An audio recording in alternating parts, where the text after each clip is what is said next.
Hey guys, it's Krenza again. So, I told you that I would be doing bread today, and so today is Wednesday. Tomorrow is Lent, as our Lent soup suppers. We're coming up upon Good Friday. And then I told you about bread, so I'm going to show you. I've already got several loaves done. One I'm getting ready to start, and one that's it's gonna rise. So I'll show you guys the different steps. This recipe is really simple, and I'll leave it in the description below. It's a basic white loaf. It cooks up really nice, and if you keep an eye on it, it turns out really well. So, and then this recipe makes 2 loaves of bread, and I used metal pans, and then I got my drying racks. Sorry. I had to burp. So, in my KitchenAid mixer, I've got the big, huge 6-quart, so it's huge. Right now, they're also on sale at Costco. I'm not being paid by them, but Costco's got them on sale right now. And then I got the glass tumblers. It's kind of dirty because I'm, been working with it. So, it starts out with 2 cups of flour, a package of yeast. If you don't have the package of yeast, I buy my yeast like this. And keep it in the refrigerator once you open it. So it needs 2.5 teaspoons, 2.25 teaspoons of the yeast. And that goes directly inside the bowl. Then you heat up 2.25 cup of milk, 2 tablespoons of sugar, and a tablespoon of butter or vegetable oil, depending on if you like butter or not. You heat that up until it's warm, like you touch it like a baby's bottle. You touch it. I don't know the actual temperature because I kind of eyeball it. And then you turn your mixer on, you mix it all together, and you dump it in.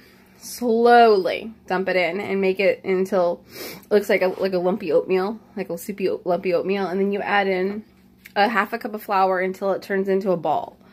The ball turns out looking like, this one's rising, so it looks like this.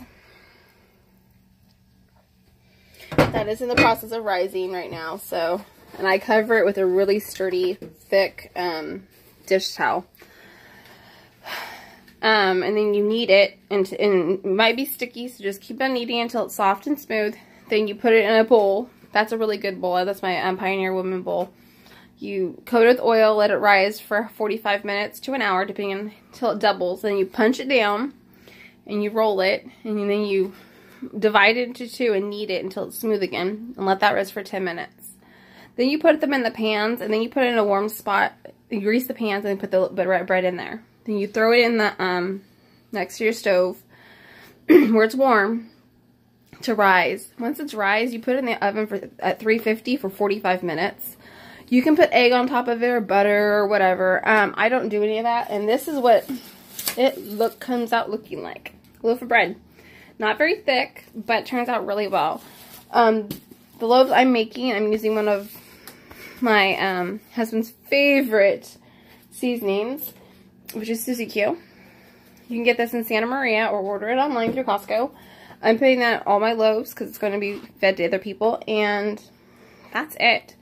I put the Susie Q in with the yeast and the flour when I first start out. That loaf makes 2 loaves. I've got 4 loaves done. I got 4 more loaves to make, and then on Thursday I'll be making another kind of bread, which is a harder recipe. So that's why I was giving you guys the easy one. So I'll post this in the description below. Click up at the top, give me a thumbs up if you like it, and comment below if you like this, if you like the cooking recipes. It's not really hard. You just have to, if you're gonna do it by hand, it takes a lot longer, but mixing it doesn't take long. It takes me about 15 minutes to get this going. That's 45 minutes over there. I have to leave tonight. It's 3:15, so I'm hoping to have that in the oven before I leave at 4:30. We'll see. I'll start my second one and let it get going too, because it takes time, and I'll be gone part of the evening helping my friend move. And probably later this week I will try to do a house tour, because right now we're in my kitchen with my stuff all over the place. And I'll explain the dry erase board behind me later on. So, give me a thumbs up, subscribe, and hope you guys enjoy this recipe.